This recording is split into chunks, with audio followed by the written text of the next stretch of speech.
Hello, everyone, and welcome to Raw Dogs, a Bodyslam.net post show. I am your host, Nick Perkins. You can find me at Western Rebel, and I am joined, as always, by Cory Hays and JPJ. Fellows, how are you tonight? Doing good. Yeah, doing good. Good. Well, happy to see you. Happy to see you guys. Happy to see that you guys see us, and we've got a lot to talk about tonight because you guys, we were talking offline, you guys kind of have the same idea about how Raw went. I differed a little bit. I thought tonight's show was one to be missed. It was not the most exciting of shows.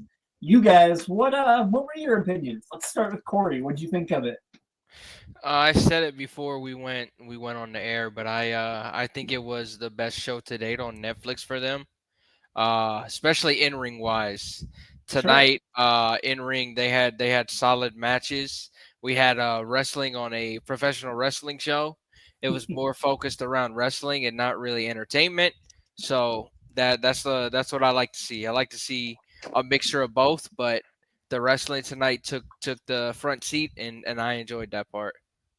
All right, JPJ, you agree with him, right?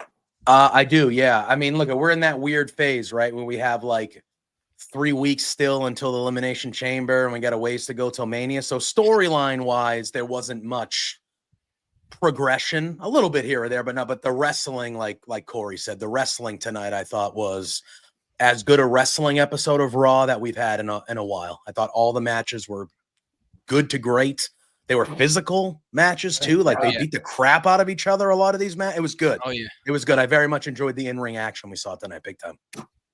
All right. Well, I won't disagree with you guys about the matches, but I, as a wrestling fan, I like my shows to have a mix of great matches and some storytelling, like you guys said. And it's fair. Like I don't expect every show to be, the first Raw on Netflix or anything like that. But I did want a little bit more storyline progression. And I guess in some ways we got that. And so maybe I'm the problem. And I just wasn't as entertained this week as I usually have been since Triple H took over. But we'll get into all of that. We'll talk about the highs and the lows and the great matches that you guys saw and some really good stuff from like AJ Styles. Liv Morgan got kind of beat up and looks like a warrior. But before we get into all that, guys, how was your week? What'd you guys do? What's new? Same old. Watch wrestling, relax. So, some things went down in the wrestling world this week, though. So, yeah, definitely, we can talk about that a little bit before we get into the show, if you guys want. Yeah, please do. What's on your mind?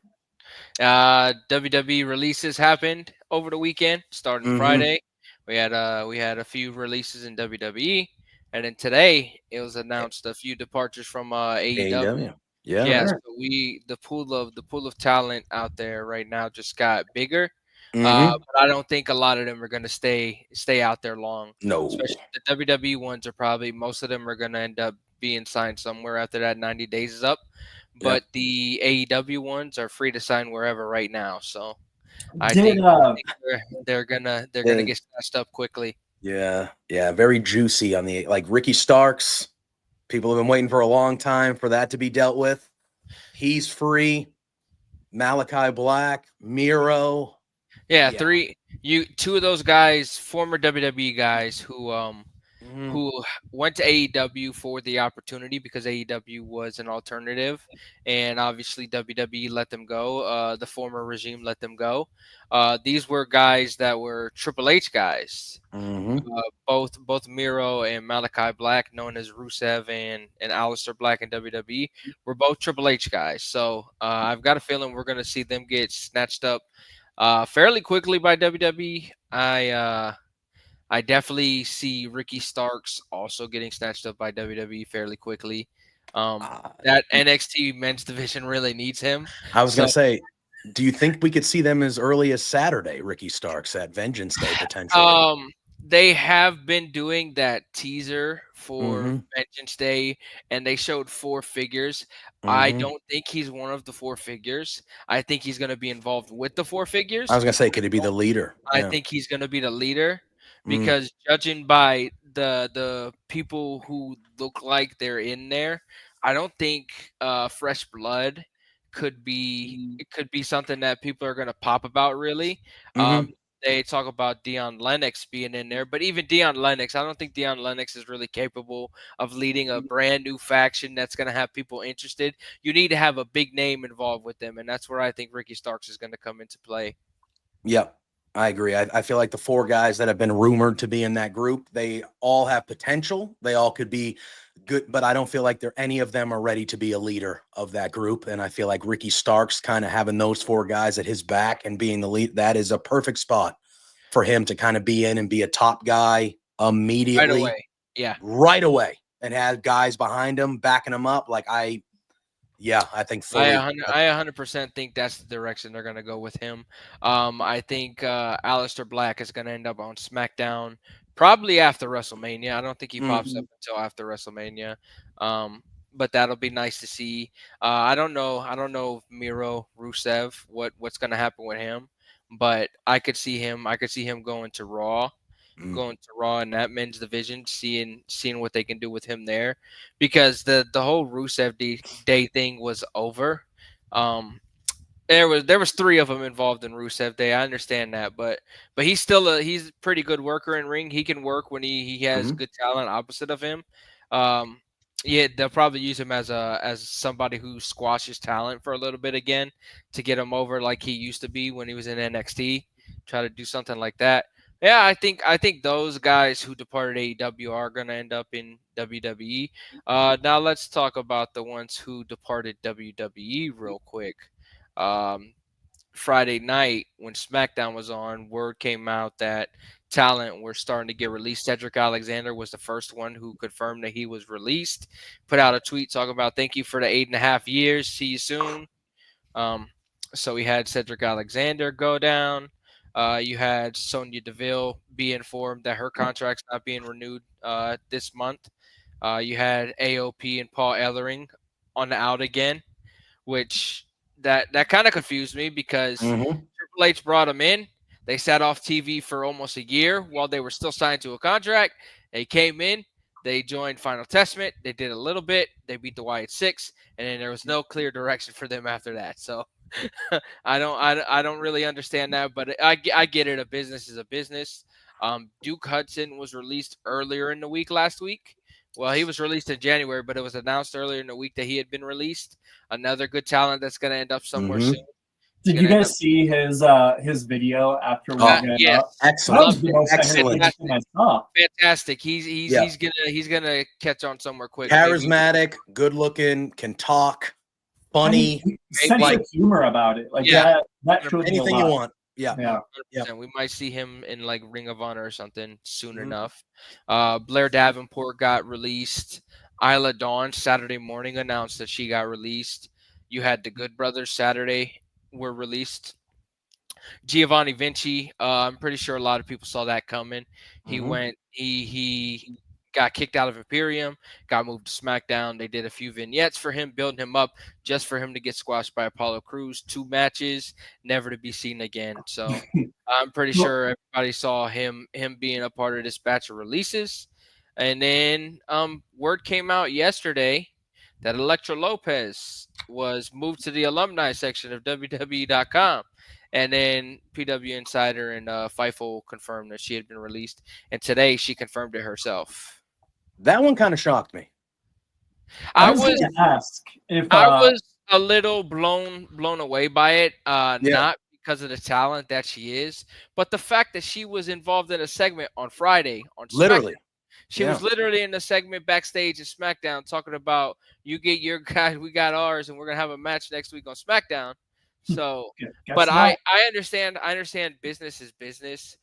Some of these people are probably getting paid big time contracts and not really contributing to the level that WWE and TKO want them to contribute at. Like WWE wanted Elektra Lopez probably in the women's division and her in-ring ability was just not there. Her talking ability, she's fantastic as a character. Fantastic as a character, but her in-ring ability just wasn't on par with what they were trying to build. Like what they're doing with BFAB right now. What BFAB is doing. BFAB is training daily with Natalia in the Heart Dungeon over here in my neck of the woods, over in Tampa. They train in daily. Natalia is pretty much that veteran figure. She's got that not only at the Heart Dungeon, but they're training at the Performance Center too. So kind of like they're doing with BFAB, putting BFAB in the mix in the ring now, getting her some more exposure. It just didn't catch on with Elektra Lopez. But for all of the people that got released from WWE, I wish them the best always. You hate to see it happen. But like we said, business is business. And I'm pretty sure most of them are going to catch on somewhere. And we'll see them whether that's TNA, whether that's AEW, New Japan, GCW, somewhere. They're gonna they'll end up somewhere. Yeah, and that's the good thing about nowadays is there are a lot of the wrestling landscape is very booming and boastful. So there are a lot of places for these people to go 100%. and continue to get paid and have a job and do what they want to do. Whereas if this was 10 years ago, there was only one game in town, man. If you got let go, it was a lot harder. Now there's even the indie scene. You can make a lot of money on the indie scene as well, even if you don't sign somewhere. So that's one of the silver linings. The good things about it is we are in a time wrestling wise where, yes, it sucks. Like Cory said, you never want to see anybody lose their job. That's terrible. But there are a lot of options for these boys and girls to go and still do what they love to do and get a good money and a good 100%. Payday for it. So which is nice. And for them, it's probably exciting. I mean, Cory said that WWE, TKO maybe weren't getting as much from them as they wanted. I bet for a lot of those guys, they weren't performing the way that they wanted to. Like it's nice to get paid to do nothing, but when you're a pro wrestler, you want to pro wrestle, and a lot of those people weren't. So hopefully now they get a chance to do it, whether it's in TNA or AEW or even on the indies for a little bit. I did want to ask, did anybody besides Elektra Lopez that we talked about, did anybody else surprise you guys about getting released, or did they kind of all make sense? Sonya Deville, a little bit for me. I mean, I assume she might have been on a higher contract, maybe money-wise. I don't know. But I understand Pure Fusion Collective was kind of, they were I think the name kind of killed them before they really had any momentum because it's just a terrible name. Yeah. But she's someone to me that she didn't wrestle. She was wrestling a lot more recently, but she's good in the ring and she can really talk. Yeah. And she's got the look. That was a little shocking, but really none of them were super crazy of releases to me. But Sonya Deville and Elektra Lopez were probably the two that I was kind of I didn't just see those ones coming. Yeah, Sonya didn't really surprise me either, just due to the fact that she's been in the company 10 years now, and there really wasn't any character evolution outside of I'm a prize fighter. I used to fight in the MMA world.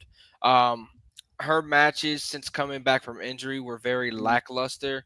She was moving not very good in the ring. She had matches with Io Sky and Lyra Valkyria, and both of those matches were absolutely horrible. And if you can't have a good match with two of the best in the ring in the women's division, then I don't know if there's a place for you. Honestly, like I said, best of luck to her. She'll wind up somewhere quickly. She'll probably, knowing her with her style, she's probably gonna go and do GCW type of stuff. Probably do Bloodsport, pop up in Bloodsport. Sure. Yeah, but the list, none of them really surprised me. There really wasn't any direction for any of them. Cedric was on a main roster contract working in NXT. He had an active story going right now with Ethan Page and Javon Evans, but I don't think there really was what they wanted in terms of we're paying you this money, but you're working down there now, so we don't have a place for you anymore. Which is that's devastating to me because I love Cedric Alexander, one of the most underrated workers. Well, I would assume that there are people in AEW and the Hurt Syndicate that'll be pushing for potentially a reunion there. 100%. They 100% are interested in him. Yeah. I don't know all the behind the scenes stuff that's going on because there was a bit of a problem when it came to Swole, to his wife Oh, that is true. Yes, I parting do remember that. AEW. I don't know if the offenses have been mended or anything. I don't know what the word is there, but yeah, they Remind me what that drama was. I remember her saying stuff, but how is Cedric involved? just because it's his wife. It's his wife, and he Oh, stood by his wife's side. So sure. he stood by his wife's side, and of course, it's a business. Um, there was bad blood at one time. Probably no bad blood at this time. You have, like we said, the Hurt Syndicate guys. 100% want him. They're going to be pushing for him. There's others in the company that are going to be pushing for him. So I feel like he'll probably end up there sooner than later. And then you had what else? Was there really anybody else that I was surprised by? You have Gallows and Anderson that get released and signed and released and signed. So I'm pretty sure we'll probably see them signed by WWE again sometime in the future. Oh yeah. Well, they'll probably go out and do a little bit on it because Carl Anderson is still injured. Anderson is still injured, so they released them. When he comes back, he'll probably be back after the 90 days is up. Go do some stuff again. Maybe in the new TNA. They'll definitely probably go and do New Japan stuff again because they have a great relationship with New Japan still. So see some stuff there. But no, there really wasn't any surprises to me on that list. They're just trimming the fat on the roster. And like we said, there's going to be additions to the roster. So it makes sense. The thing that caught my eye, though, is that they did it in February. Normally they do it post-Mania. So did WWE know something was going on? Did they know that more talent were being open in the business? Who knows? That was just something that was a little coincidence to me, caught my eye, that hey, a few of Hunter's guys are coming open, and you have the top guy in the company's pretty much his best friend, Ricky Starks, coming in. So that's just interesting. It was a very interesting weekend in professional wrestling when it came to releases and departures. Yeah, it was. I had an interesting weekend as well, JPJ. I spoke with Tom Talks Rubbish. Yes. For his podcast, and he mentioned you lovingly. He said that you're one of his really good friends. Talk to me a little bit about Tom. He's a really, really cool guy. Yeah, he's a very sweet man. Yeah, great guy. He's a big wrestling fan. I've got to do his show a few times. Yeah, he's just he's a great interviewer. He's a really good person. Yeah. He loves wrestling. He's interviewed some of the biggest names in the wrestling media that there is. And we've known him on, he kind of got involved with Love Wrestling a little bit a while ago, but he's interviewed a lot of us from over there. Yeah, he's a super good guy. So hopefully you had a good time doing that. It's a great time going on his show and getting interviewed. Like you get to talk about your wrestling fandom and how you grew up being a fan and things like that. It's a lot of fun. He's a great fella. He's very supportive. So yeah, he really is. He did ask some great questions, like stuff that I haven't even thought about. Yeah. I've never actually spoken to a British person before. So there you go. That was a treat for me. Yeah.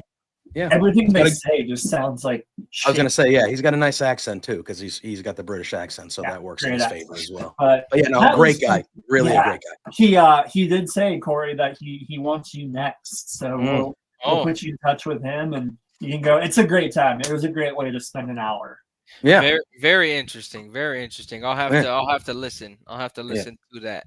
Yeah. Well, that was yesterday. Today is today. It's Monday. Let's get into Raw and let's talk about the man, the myth, Jey Uso, once again starting off Raw tonight with his crowd, with his encore for his entrance.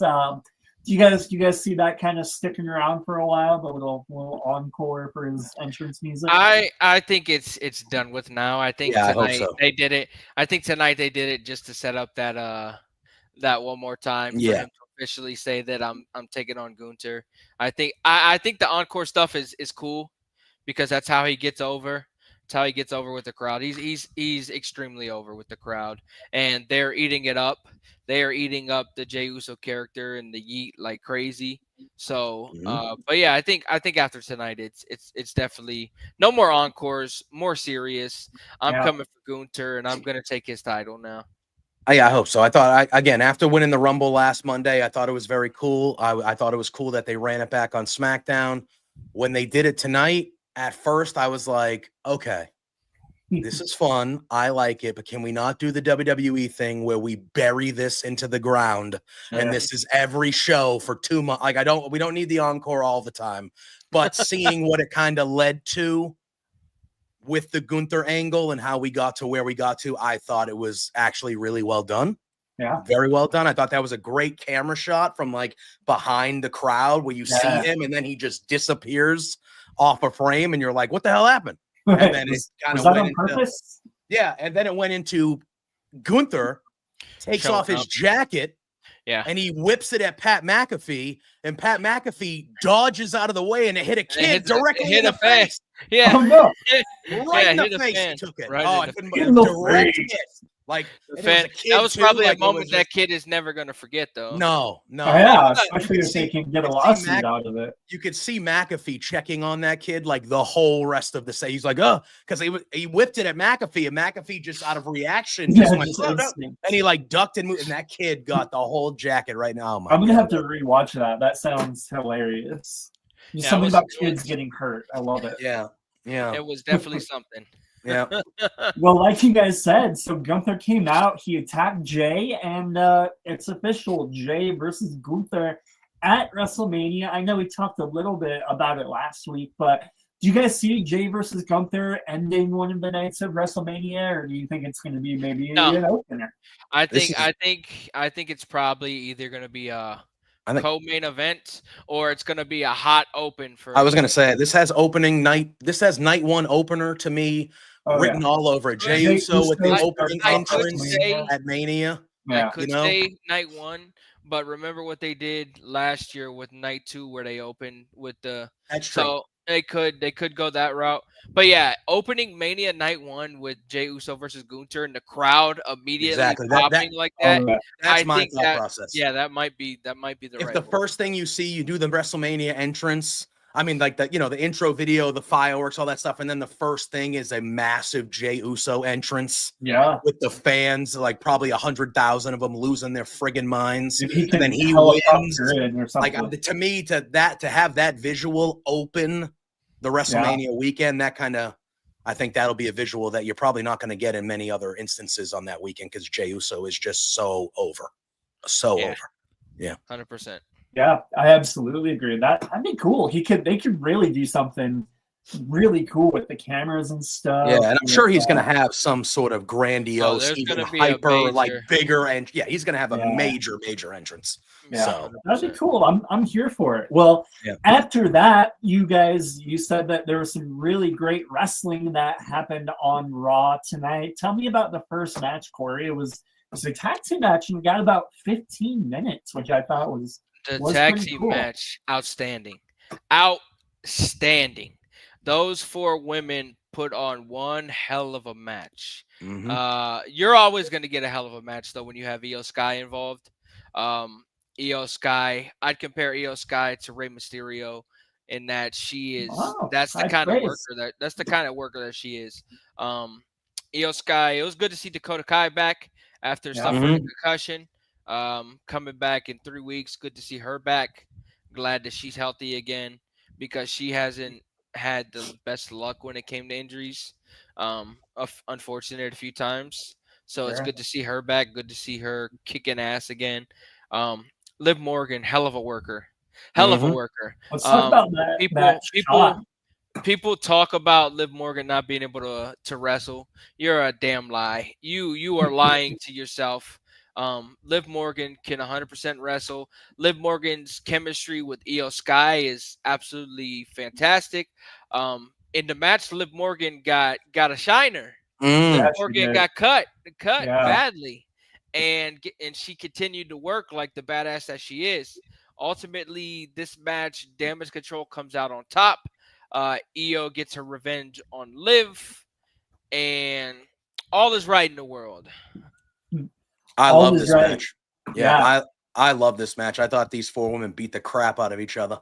And you could obviously see it with Liv in the cut that she looked like a boxer with that cut when they showed it later on in that segment. She had that gnarly cut there.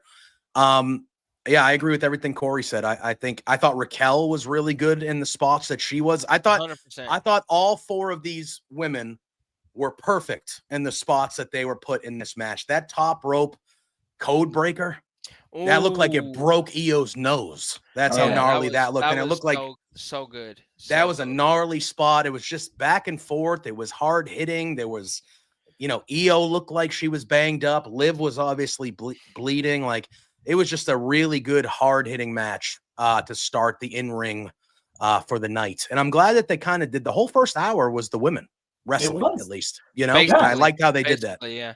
Yeah, it was good. That's a really good segue, because following the tag match, which was phenomenal, we got another women's match with Lyra Valkyria taking on Bayley in an Elimination Chamber qualifying match. And that was another close to 15-minute match that, like you guys said, they both performed really well. It was clunky at spots. There are a few mishaps. A couple moves kind of didn't hit the way they should have. I kind of like that when that happens. When you when you can kind of think ooh, they're maybe taking shots. Not everything is perfect. Yeah, I have no problem when you're in a high action wrestling match. Not everything is going to be crisp and perfect. Yeah. I have no problem when, they've wrestled for 12 minutes and they go for a move and they just don't execute it properly. Well, they've been wrestling their asses off for 12 minutes. They're tired. They're out of breath. They're beat up. Right. It's one thing if a match is just the whole thing is not great and it's oh, damn. But 2 spots in a 15-minute match, again, I think we've gotten so blessed with the quality of in-ring wrestling just in the world that when we see certain things, everybody jumps on. It's dude, these are high quality, some of the best athletes in the world running at that pace for that long. Not everything is supposed to be. We watched the Super Bowl last night. How many plays looked like crap in the Super Bowl last night? Oh, a lot. A lot of them for Kansas City. A lot. Yeah, but you know what I mean? No, I am too. I'm very glad. Look, I'm a Patriots fan. I was losing one way or the other, no matter who won that game, but I'm a Patriots fan, and I feel like that was the best case scenario for me. So I loved it. Yeah, but you know what I mean? Not everything is going to be perfect. So I have no problem. It's kind of makes it kind of chaotic and good. I think that adds to a match sometimes. So I agree with you, Nick. Yeah, and at the end of it, Bayley got the win, so we're going to see her in Elimination Chamber, which is great. Bayley's kind of all over. She's in NXT, she's on Raw, she's doing a lot of great stuff. She's going to be all over this week. Yeah. Oh, yeah. All over this week. So following that, we got a little promo video for your boy Penta, Cory, and I'm already seeing it on Twitter. Penta had a match on Main Event. Can't wrestle on Raw every single week. You cannot wrestle on Raw every single week. It will kill the character. It will kill it. People will get tired of it quickly. Everybody's not going to be happy no matter what. He wrestles every week. People are going to complain. He doesn't wrestle every week. People are going to complain. You put him on Main Event. He's still doing something. They want people to watch Main Event. Okay. Yeah. Right. It's a great way to get people to watch. I personally, I haven't ever watched Main Event, but if I'm a Penta fan, I might seek it out. 100%. And I thought the vignette they did was excellent with him. I thought it was very good. He is a bona fide star immediately. In that way. He just is. In that way. And the way he came in and continued the momentum. He's not slowing down. He's not slowing down at all. And he's being looks like they're moving into multiple programs with him right now with multiple people. So that just goes to show you the confidence that they have in him. Not only that, but the presentation of the character. The vignette that they did tonight with him cutting the promo in front of the fire was absolutely badass. Absolutely badass. And you let him cut a promo going between English and Spanish. Fantastic. Fantastic. Yep. Loved it. Well, speaking of Penta, we caught up with a couple people that he's currently in the middle of a feud with, Ludwig Kaiser and Pete Dunne. It kind of does look. Do you think we're heading for a triple threat, or do you think Pete Dunne just going to kind of tag with Ludwig Kaiser? You think they're going to kind of be an entity, or what they said that they're not doing this for each other. Pete Dunne came out and said, "I've got unfinished business with him. You don't. I hope you don't think I came out there to help you." So ultimately, I think it's going to start out as they're not doing anything together. But what is the saying? The enemy of my enemy is my friend. Yeah. So I ultimately think they're going to do something there. And it's going to end up being 2-on-1, and Penta's going to need some backup. And that's where Strong Boy comes into play. Tyler Bate. Strong Boy comes into play and helps Penta. And that's the direction I think they're going to end up going. Because reports have come out recently that Tyler Bate is ready to come back in the next few weeks, and I think that's the direction that they're going to end up going. People are wishing and hopeful that it's Ray Phoenix, but he's not going to get out of his contract like the others did, unfortunately, for now at least. So yeah, I think that's the direction they're going, and ultimately, I believe you have Tyler Bate and Pete Dunne on opposite sides again. It's going to be like, the last time I saw you, we were together. What are you doing? Well, who is this guy? We were together. We were chasing gold together, and I got hurt. Who are you? Do you guys think, since we're trying to pad out WrestleMania, do you think we could get that takeover match between Pete Dunne and Tyler Bate on the big stage of WrestleMania? With WrestleMania being 2 nights, anything is possible. I think they like to have 7 matches on each night. Even it out, so it's possible, but I think we'll probably get them like involved in the mid card scene. I think we'll probably get a multiple man match involving Braun Breaker, and that's where I think they'll probably fall into play. Sure. You'll probably get Braun Breaker, Sheamus, Ludwig Kaiser, Penta, AJ Styles, AJ Styles, Tyler Bate, Pete Dunne, maybe. Who knows? That's a hell of a mid-card match right there. Yeah, that's a good problem to have when you have to choose between all those guys if you want to. You know, that's a good problem. Yeah, but at the same time, with them teasing that, I think AJ Styles' program, from what happened at the Rumble, I think he might be working Logan. But who knows, man? Yeah. The WrestleMania plans are constantly changing, so it's who knows what's going to happen. Right now, it seems like it's lazy booking, but I have a feeling that things are really going to pick up after Elimination Chamber. I agree. And then us as fans can stop complaining that the booking and the build has been shit so far. But we'll see. That's not here nor there. We'll find out after Elimination Chamber where we're moving. We'll find out.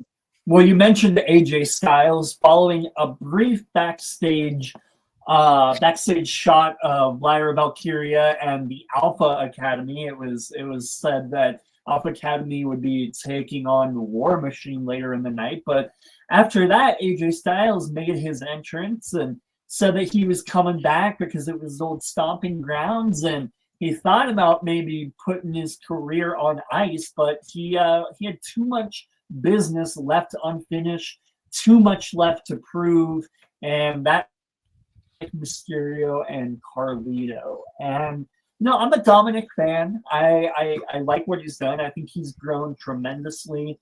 This kind of goes to my overall thoughts on Raw. I don't really care about AJ Styles versus Dominic Mysterio and or Carlito, but what about you guys? What do you guys think? I mean, the Carlito part I'll give you. But I think Dominic Mysterio is actually a really good opponent for AJ to start 100%. His thing with Raw. I think Dominic will give him a good match. Obviously, with AJ, he could wrestle a broomstick and it'd be a great match. But I think that's a good opponent because he's going to have the heat. He's going to be able to be a good dance partner for AJ to get all his stuff in and have a great match, like first match back on Raw next week, and things like that. I actually liked the promo tonight too. I thought him mentioning, where's Damian Priest at? Does anyone see Rhea Ripley out here? Oh yeah, like you're not the same Judgment Day I remember when you were messing with me. I'm not scared of you, kid. And I thought the end where he was like, you're always going to be Rey Mysterio's punk ass kid, kind of disrespecting Dom. I thought it was all right. Like in the scheme of things, it's not going to be a long-term program for AJ. I think what Cory said, I think Logan Paul might be the direction as we head to Mania and stuff of that nature. But for like a first match back on Raw, I think Dom is kind of right up there with like almost like the perfect opponent for AJ. I think it does say a lot about Dominic that he does have these veterans like really wanting to work with him, whether it's CM Punk or AJ Styles or others. So I'll give him that. Corey, what do you think? I said it last year that Dominic Mysterio has come such a long way from when he came in during the COVID era to now. Especially in the last year, Dominic Mysterio has evolved so much, not only in ring, but as a character. He's going to get a reaction every single time he's in the arena. As you see, they won't even let him talk. They boo him out of the building. These styles working against each other, no pun intended. I think it's a solid first opponent back for AJ Styles.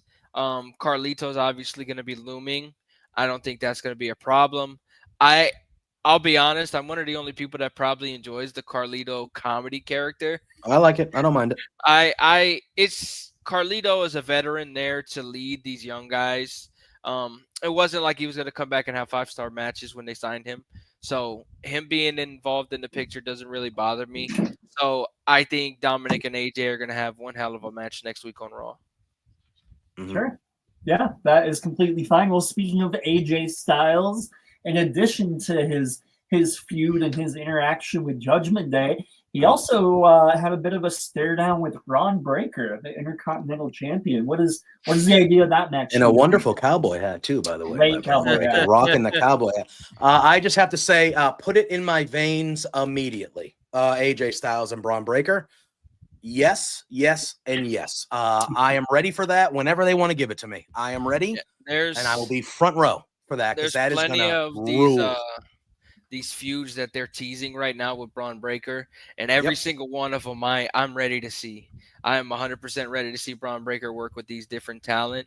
That's how much he has grown in the past year too, where his fast-paced style in that ring and his power works with anybody. And I think AJ Styles versus Braun Breaker has the potential to be a 5-star match when that happens down the line.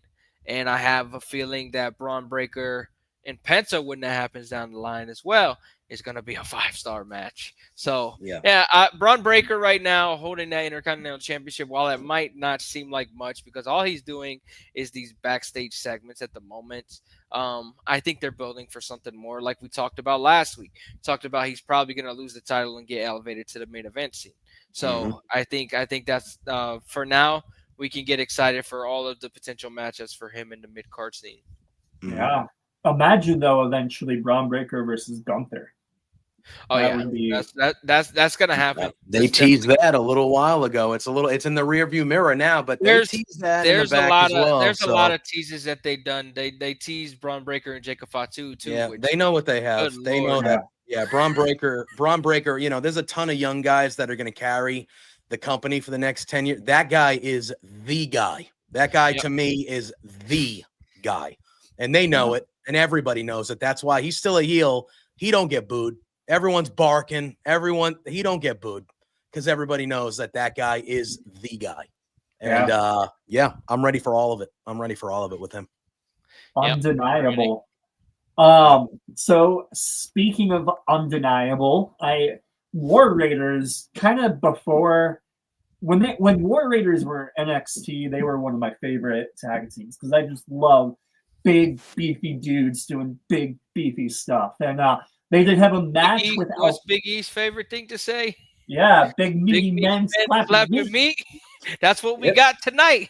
Yes, it sure was. We had War Raiders taking on Alpha Academy, Julius Creed, Brutus Creed. This, for me, was the night of the match. The night of the match, yes. The night of the match. Yes, it was. I agree. It was the best match of the night. We can say the match was very good. The ending sucked ass, though. But the good news is the DQ kind of sets up for these teams to kind of have another match. And then maybe it does. The only thing that gets me is what's the point? Why did you put the titles on the line tonight if there was nothing going to come out of it? I understand they're They're gonna 100% run this back. The titles look good on the Creed brothers. I'm not gonna lie. Creed brothers holding up those titles look good. Yep. I was gonna say, I feel like this has been a little too long in waiting for the Creeds to get tag title opportunities. I know they've been part of the group with Gable and they've kind of been background characters, but like it feels to me that since the Creeds came up, because they've been up in the main roster for a little bit now, they've been underutilized. They're incredible. They are incredible. They're one of the best tag teams in the company. They should probably, you can make an argument, have already been champions at this point. They've been up there long enough, but I think this is definitely leading to them becoming tag team champions sooner than later. Because I do think when we get this rematch, I think they win. And it will be yeah, I agree with Cory. The titles look like they belong on them because they are that.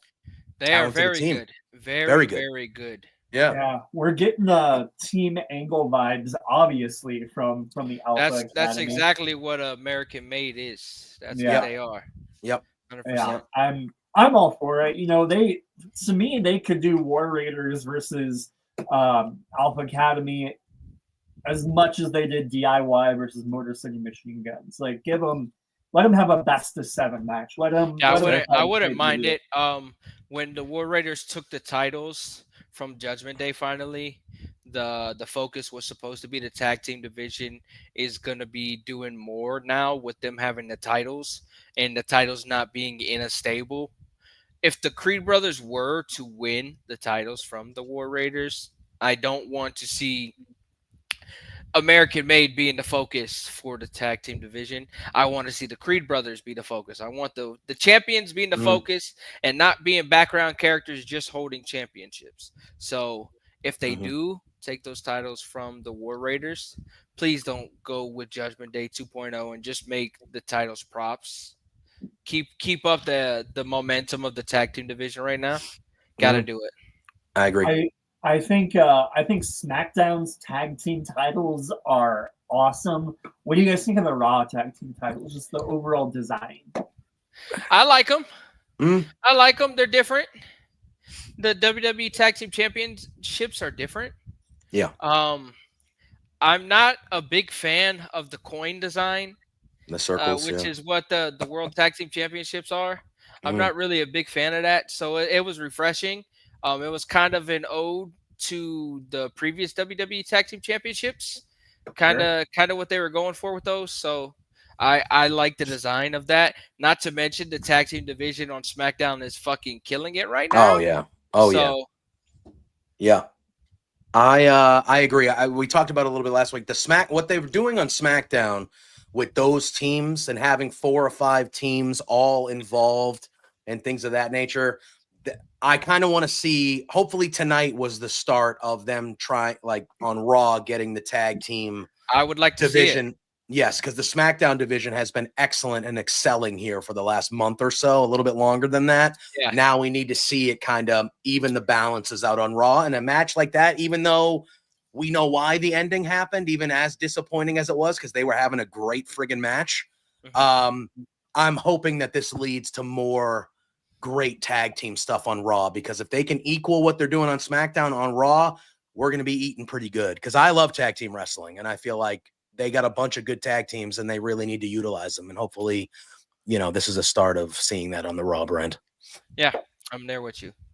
Absolutely. Well, we did skip over the promo segment with Seth Rollins and Finn Balor. They kind of went over their history with each other.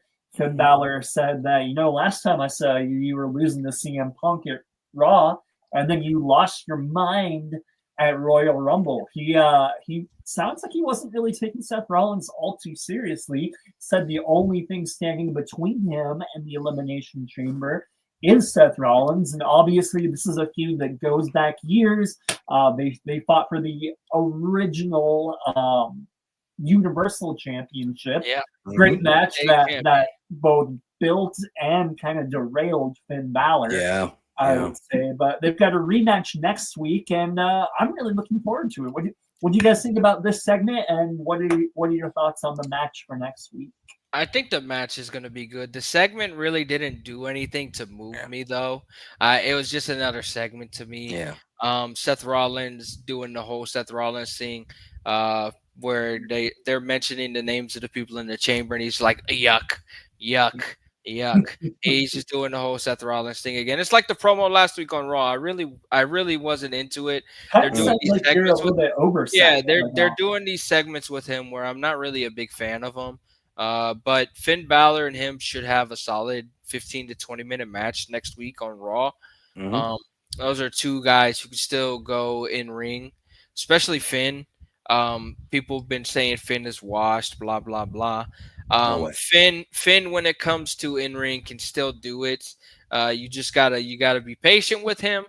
Be patient. They're still working this whole Judgment Day story with him, so be patient with it. Finn, they keep teasing it. They keep teasing it every single week that Finn is on TV, that Finn is going to do his own thing, and he's going to bring the power back to their Judgment Day and this and that, which ultimately is him being selfish. So we'll see.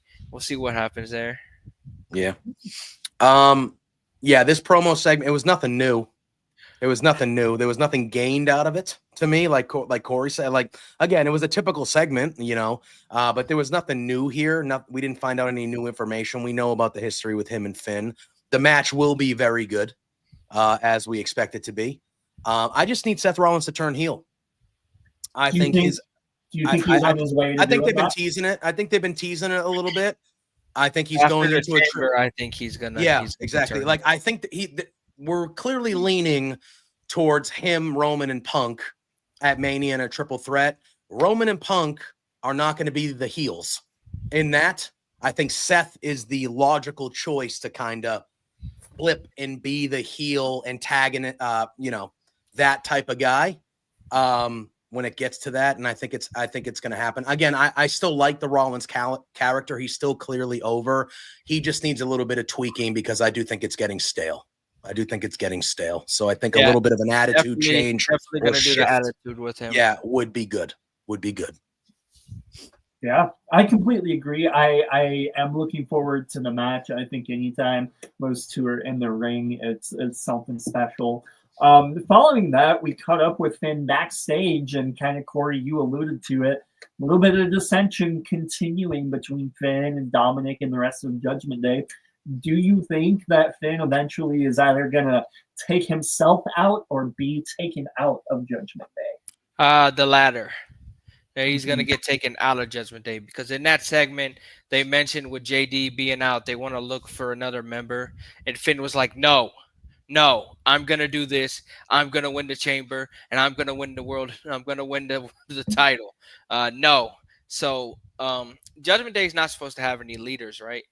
So Finn Balor's here trying to act like the leader, and everybody there is just like, okay, they're all on each other's side, and Finn is on the outside looking in now. So I think sooner rather than later, you're going to see Judgment Day kick Finn Balor out of the group and move forward with their side, and Finn go on a little solo run. So does that end with Finn being a babyface, or still a heel? Or Finn will be a babyface. Finn will move babyface. Okay.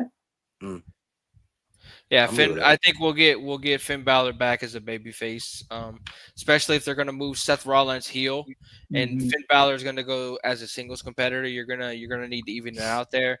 So I think they're gonna move Finn in a babyface direction and give him a mini push as a singles competitor. I think he deserves that. Since he won the Universal Championship and got injured, he's never really gotten the run that he deserves. He wrestled on the main roster for a while, went back to NXT, did some great work with DIY and the Undisputed Era, but he's never really had the run that I think he deserves, and hopefully he'll get at some point.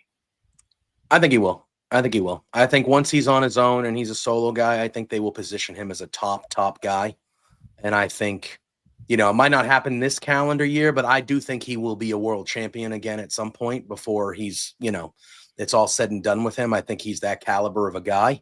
Sure. And, we were talking about the rematch from it's a crazy what if, huh? Because they gave it to him.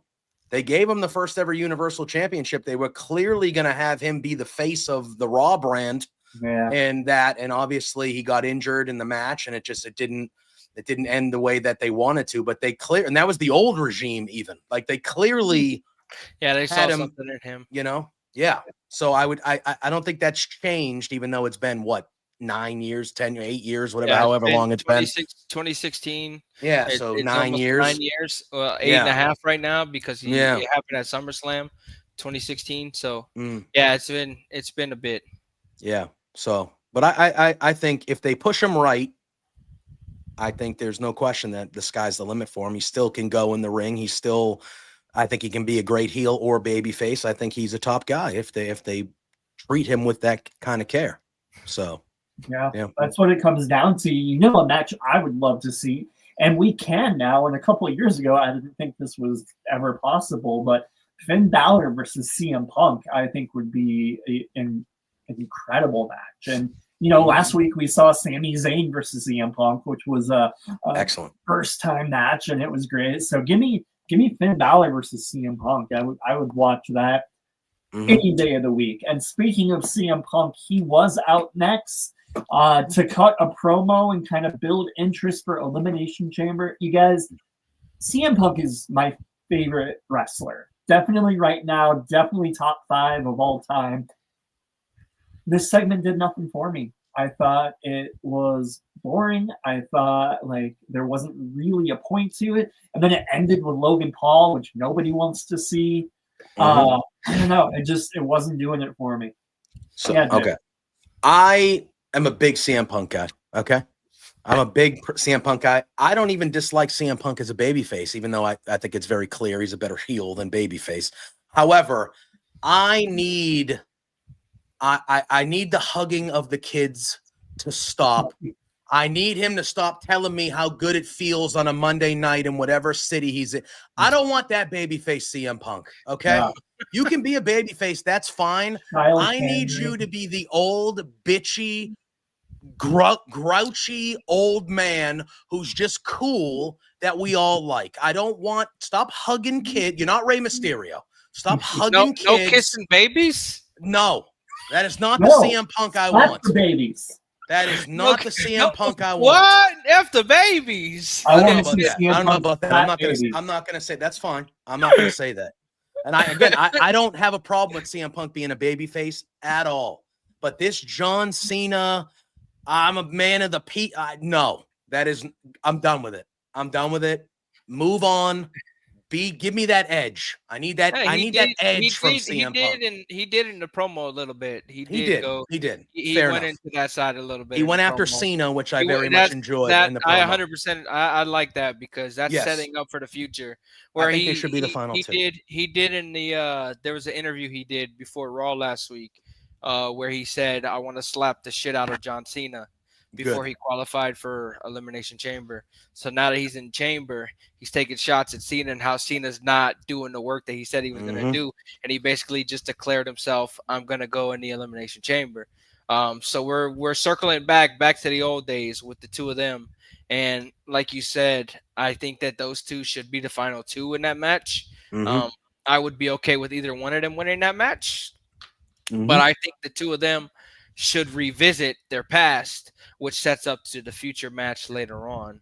What would be cool is if Cena and Punk started the match and ended it. They could do that. They could do that. I just have that visual of I don't know, the elimination happening where it's just them two and they just have that visual where they kind of just turn around and look at each other and the crowd is just like, holy shit, man, this is CM Punk and John Cena. This is come on, man. And that visual and the atmosphere and, the Canadian crowds are always rowdy and loud and just that arena and all of us sitting at home. It's going to be in a stadium. Yeah, it's where the Blue Jays play, right? It's at the Blue Jays Stadium, so it's going to be even better. It's going to be louder. Yeah, I just feel like that visual of those two guys as the last two kind of staring down at each other before they have that one-on-one moment that is going to bring us all back to Money in the Bank in 2011 and just their rival. That is going to be such a moment. That is such a rivalry that we have to revisit down the line. 100%. That's one of the things that we definitely, because who the hell would have thought that we'd have it in 2025 where you have John Cena and CM Punk both in the company again. So that is definitely one of the final matches that John Cena has to have in his career. I'm 100% all for them starting and finishing the match. That'd be very cool. I would like that, but I'm more so there for them beating the shit out of each other at the end of the match and I think leading to something like I said. I think they're actually going to start with Punk and Drew. That's, I think they start with Punk and Drew, and then it's Punk and Cena inside of a cell again. Yep. Put them inside of a cell again. Like he took a shot at Drew again tonight too. Yep, he said Drew left Raw because I beat him so bad. He went to SmackDown. And Drew talked a little shit on Friday about Punk too. He talked a little shit on his promo on SmackDown on Friday too. So they're obviously, that's one of those feuds that, they're going to always hate each other, right? Like kind of one of those things. So I think them starting inside a cage, inside a structure, that would be a cool little like, all right, here we go again. These two hate each other and they're starting. And then if you get the Cena Punk thing at the end, now we're talking. We're talking. I think that's a good start and finish. And that also kind of lends to Punk like working the entire match, which I would not be surprised if he did. And that's something I want to talk about for a minute. CM Punk is really, I think, going above and beyond what he needs to be doing for Raw and for WWE in general right now. It seems like he's really, really enjoying his time. I remember when Punk was in AEW, and there was that drama with everything with Brawl In and Brawl Out. And there were times when I did not think that we would see CM Punk back in a ring again. So I cannot tell you, just as like a human being, how happy it makes me that CM Punk is kind of like getting the run that he wants to have, and that he'll more than likely get like his happy ending. That just makes me happy for the guy. The way that they tap in shoot-wise to all of the heat that he has and continue to tap into it with different people, because he has problems with a lot of people. But at the end of the day, they're all professionals. They work together. So the way that WWE continues to allow him to tap into that going forward, and him being able to work with all these different people you never thought you'd be able to see CM Punk work with, like you said, from all the problems that he had in AEW with everything that went down there, all the different things that happened backstage where he didn't get picked up at the airport, had to ride the train with the people and this and that, fighting backstage and multiple incidents. It's just good to see him back, and you could tell he's happy. You could tell he's very happy doing what he's doing right now. He said it multiple times. This is where he wants to be, and this is where he wants to finish his career. I think his wrestling career is going to wind down in the next few years, and he's going to go and take his talents to Orlando, and he's going to be doing that. I think he's going to be running the program down there. So it's just good to see him, like you said. Yeah, yep. I'm happy. I remember after All In when we got the news, I think it was Fightful that broke, CM Punk got in another fight, this time with Jack Perry. I remember thinking, oh man, we're never gonna see him again. What a bummer. And now he's main eventing Elimination Chamber in Toronto, and I'm psyched to see it. Who else is main eventing in Elimination Chamber, however, is Logan Paul, who interrupted CM Punk and talked a little bit of smack. Honestly, guys, I saw that he came out. That's when I took my bathroom break. And I'm not saying that to try to be funny. I just have no interest in seeing Logan Paul cut a promo. Great wrestler, but I do not care him cutting a promo is not my cup of tea either. Him and CM Punk being teased for something down the line. Like you said, he's a solid wrestler. I don't enjoy him. I don't enjoy him as a character nor a person. If he's on my TV, I have to tolerate it, obviously, because I'm watching the product. But he came out to a new theme song tonight. Another new theme song tonight. He had a new Titantron in the background. PWN had reported a few weeks ago that a few people were undergoing new music and new Trons were being made for them. New Day had a new theme song and a new Tron. Logan Paul There's talks of Charlotte Flair getting a new theme and a new Tron and a few wow. others. No word on if it's Def Rebel or not. Nobody honestly knows when the contract is up. WWE's not renewing their contract. Just With Def Rebel? nobody will give a true answer as to when the contract is up, though. So nobody Is that really. breaking news, Corey? Did you just break No, that or not? no, it's been out there. It's been out Okay. there. First I've heard In of it. September, PWN said that in September, and then Sean Ross Sapp has said it a few times that WWE is not gonna renew them. But nobody. He said he's asked like 100 times, and nobody will give him a real answer of when Def Rebel's contract is up. So nobody knows. Do you think they bring back Jim Johnston, or do they go? No, he also said no. Okay. He also said no. Jim Johnston's not coming back in the company. Last week, people thought that he was also because of the subtitles from Netflix. But no, he's not coming back to WWE. Jim Johnston is living his life. He's in his 70s, so he's not. They, however, are looking for new people to work for music with them. So they've been having outside artists working on music for these wrestlers right now. You had Mega Ran do the song for New Day last week. I'm not sure who did Logan Paul's song. Yeah. I'm not sure who did it. I'll be honest. I like it better than the other ones that he's had, the generic ass songs. I agree. This one actually had real lyrics and stuff to it. Yeah. So it felt like a real song. Yeah. That's what I want to feel with a superstar. It was funny though. When he came out, CM Punk said, I didn't even know who that was with the song. Right. Because it was a brand new song. So it's and Pat McAfee said the same thing. So sure. Hey, while we're talking about it, just tell me, like, what was your guys' favorite theme song of all time? Of all time? Yeah. All time? Well, it's taken over my favorite theme song of all time. In the last few years, it's been my number one on Spotify. It's Downstate Kingdom. Okay. Been my number one for the last few years. You play it when you like enter rooms and stuff? I play it all the time. It's blasting in the car. It's blasting in the gym when I'm working out in my ears. So yeah, I listen to it a lot. Shout out to Downstate. But there's been so many good theme songs over the years that it's hard. I Walk Alone. Great! A hell of a theme song. That's one of my favorites. Mark Henry's theme song is one of my favorites. That's one of my favorites. 3-6 Mafia. Stone Cold Steve Austin, The Glass Shattering. I was gonna say Stone Cold. Even the one they did with Disturbed later on was a good version. They just re-released that, by the way, in real time. Like if you go to their Spotify, they re-recorded it because it's like the 20-something year anniversary of it. Yeah, it's like a new version, like current Disturbed as old men redoing it, and it's still as good as the original. It slaps.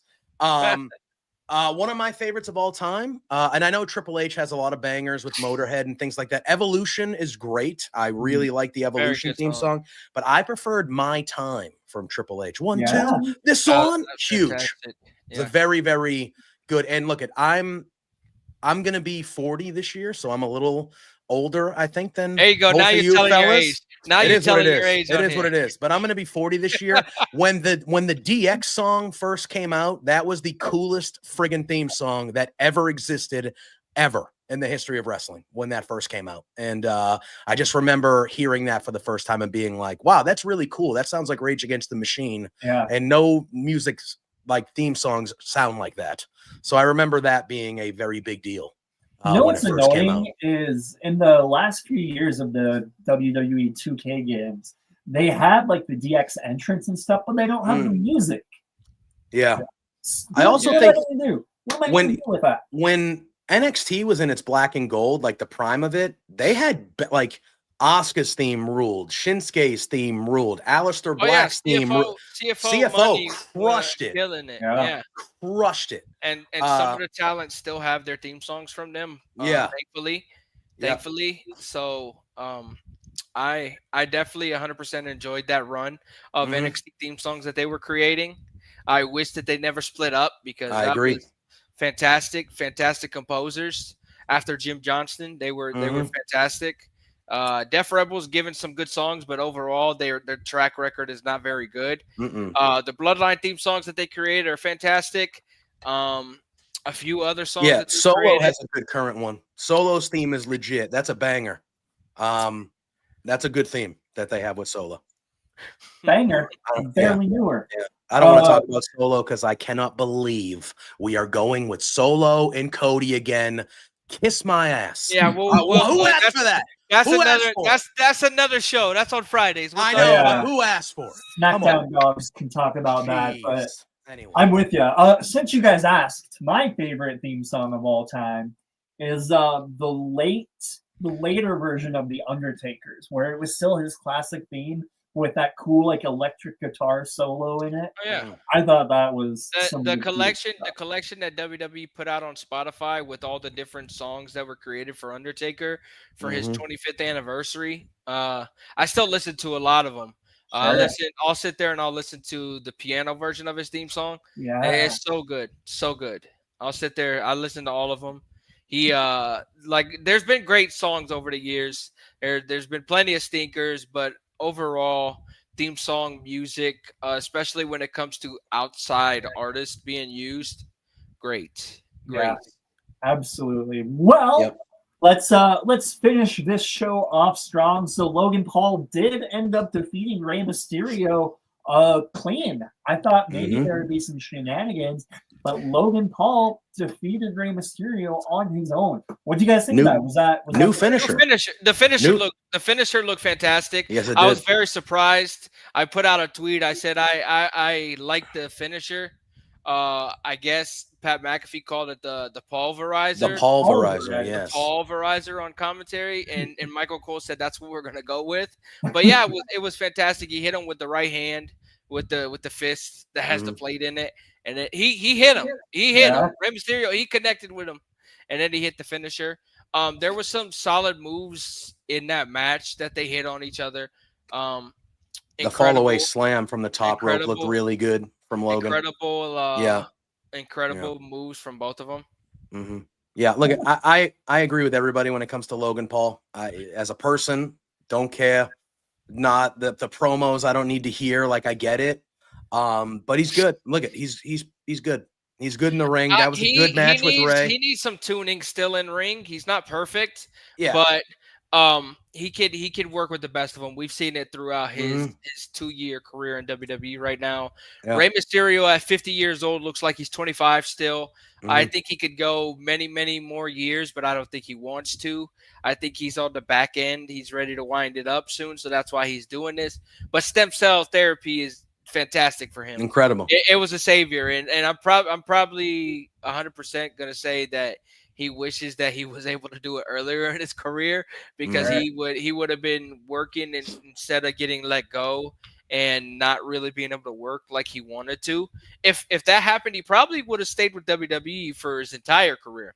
I don't think so. I kind of forgot that he did go away for a little bit. Yeah, he went away. He went away for a bunch of years. He went away for almost a decade, I think. Wow, something like that. Yeah, he went. Well, he did like Lucha Underground. He was in the original All Out. He was on the main event of the original All Out. Remember his that 6-man they did. Gone for quite a while. Yeah, and then he came back. He returned in that Royal Rumble, and then he's been back ever since. And he's been doing great, especially the past year or so with stem cell therapy, taking care of his body, and him going down to do it routinely. And fantastic. Rey Mysterio, one of the greatest of all time, not just luchadors, but one of the greatest wrestlers of all time. Give the man his respect. He's still moving at that rate at 50 years old. 100%. And I thought the finisher was good. That was a new good looking finisher from Logan Paul. I'm interested to see him do it on guys that aren't the size of Rey Mysterio and how that looks, because obviously Rey is a smaller guy. I want to see him do it to a Seth, a more guy around his size and see how it looks. But that was a cool, innovative finisher. It looked good. I mean, it is what it is. I expected Logan Paul to win the match and be in the chamber. They definitely are treating him as a top guy. As they should. He's a draw. Yeah. He's a household name everywhere. Yeah. That's why Netflix wanted him on Raw to begin with. So Netflix wanted all the big names, I'll be honest. Netflix Ellen. Why wouldn't you? And that's what WWE told us. Netflix wanted all the big names. They wanted the bloodline. They wanted the OG bloodline to go to Raw. They wanted Cody Rhodes. They wanted Roman Reigns. They wanted the big names because they're paying $5 billion for this deal, and they wanted the draws. Logan Paul is 100% being treated as a draw. I may not like him. We've all said it. We may not like him as a person, but he is a draw in many households, and a lot of people love and respect him. So what can we do outside of his wrestling ability? What can we really do? We can complain on the Raw Dogs Bodyslam.net post show. Yes, we can. We can, but I don't think it's going to do anything, unfortunately. No, it won't. We're screaming at the clouds. But following the match, the New Day, Kofi Kingston and Xavier Woods came out for 5 seconds. Rey Mysterio right before the show ended. So kind of a cliffhanger way to end the show. What'd you guys think of that? We didn't even talk about that. That's something we forgot to mention because they don't show it in the United States during the commercial breaks. I use a VPN. So I get to watch the commercial breaks of what they have going on. New Day was getting interviewed. They told Jackie Redmond go away because they took the mic from her. He started cutting the promo. Couldn't hear anything they were saying because the crowd was so loud booing them. But pretty much what they were doing was complaining about Rey Mysterio being in an elimination qualifier match when he didn't deserve it. They just beat him last week. Why aren't they in it? And then they stormed off. Well, they didn't storm off. They were interrupted by Bayley. Bayley's theme song played, and her entrance interrupted them, and they just walked away. So that's playing off of that. I don't think a lot of people knew that because the American audience doesn't get to see it. We don't get to see it in America. The international audiences knew what was going on, but it was only like 5 seconds. 5 seconds at the end of the show before the screen cut out. So I'm not sure what happened there. It might have been a Netflix thing. They don't have any time constraints, but it's going to be interesting to see because they already did this tag team match where they beat Rey Mysterio. So what are they going to do here now? They already beat Rey Mysterio and Dragon Lee. So what are they going to do next? Maybe Rey just needs a different partner with a little less fear. I was gonna say, is this where we think we finally get the a lot of people were saying Rey and Penta versus them like before Penta showed up. I don't think Penta's gonna get involved with Rey Mysterio. I don't think so either. I think Penta's heading towards the IC title. Yeah, that's what I think he's doing. Yeah, me too. I think he's going towards the IC title. Yeah. I think he's gonna be the one to dethrone Braun Breaker. So if you had any guesses, Cory, like who would you think would be Rey's? Because it can't be Dragon Lee again, like you said. We've already seen that match. They want it has to be somebody different. It could, but I just don't know how you go about it because they were teasing that match for a month, and ultimately they beat Rey and Dragon Lee with interference from Logan Paul. That is true. Yeah, that is true. So Rey Mysterio and Dragon Lee still need the revenge on the New Day, and Dragon Lee needs to be on TV more. So I think that's probably where they're gonna go again with this direction. And then maybe we'll see the New Day involved in the tag team title scene. Who knows? That would be nice. Who knows? Yeah. It would indeed. Well, you know what, guys? This hour with you guys was very nice. I think you didn't change my mind completely about the show, but I do feel better about it than I did before we started. So thank you guys for that. I will acquiesce to you guys. Let's see the chat real quick. What do we got in the chat? Yeah. Blackhawk has been killing it. He loves tuning in. He tagged us on Twitter and he loves the show every week. Hell yeah. Shout out to my guy Blackhawk. The citizen said, "Am I the only one creeped out by CM Punk?" No. Some people are, but I don't know what it has to do with. I don't know. Let's see. Blackhawk said happy the War Raiders retained. Yeah, we talked about it. I think they're gonna have another hell of a match with the Creed brothers soon. Demon Finn back. I think that's going to happen when he gets kicked out of Judgment Day. I think the Demon is going to come back after them. I think that's what's going to happen. The Judgment Day in the clubhouse, the Demon lunchbox is there. They keep showing different sides of Finn throughout. So I think the Demon will come back. It was discussed coming back against Damian Priest at some point, but it never came to reality before they moved Priest to SmackDown. Let's see. Boo Logan Paul. Yep, we do that. CM Punk for president. I'm for it. CM Punk for president.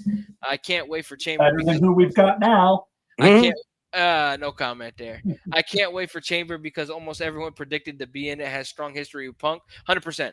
100%. Punk has a story with every single one of them that's going to be in there pretty much. And he started a story with Logan Paul tonight too, so that's going to be interesting. Let's see. Thank you, Jack Perry, talking about Jack Perry and CM Punk getting in a fight, which ultimately caused CM Punk to get fired by AEW. Yeet. Yes. Yeet. Let's see. Blackhawk said cat, talking about JPJ's cat coming in the frame. He drop kicks the door, man. He knows. He comes and hops on the desk and gets up there. Yeah. Let's see that.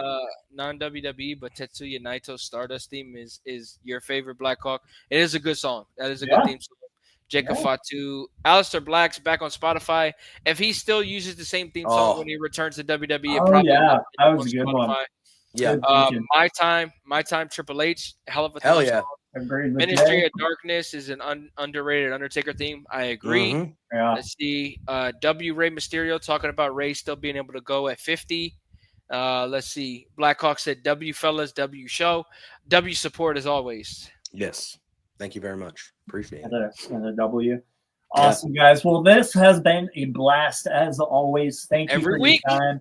Thanks for chatting graps with me, guys. Is there anything coming up? Anything you want to promote? Not really. Just graps all the time. Tonight, Monday Night Raw, Tuesday NXT, Wednesday AEW, Thursday TNA, Friday SmackDown, Saturday Collision, and you sprinkle in New Japan and everything. We got Vengeance Day and NXT on Saturday this week. We got Grand Slam after the NBA stuff. Yeah, Saturday it's going to be at 12 o'clock on Saturday night. Literally going to be a midnight start, most likely. Yeah, ridiculous. I mean, the card looks good though. So yeah. I'm not going to complain about the start time for it. The card looks good. I don't have a damn thing to do. Talking about AEW, did you see Collision last week and see Bandito versus? I loved ruled. That was so cool. Collision. That spot when they did the duel, they did the duel spot. I loved it. I loved it. It was cool. I was please. I'll say in the recent collisions, that's probably one of my favorite episodes in a very long time. Yeah, I feel Collision the last 2 or 3 weeks has been a good show. Very good, yeah. It's been a good show. It was really a great week of AEW TV overall last week. I agree.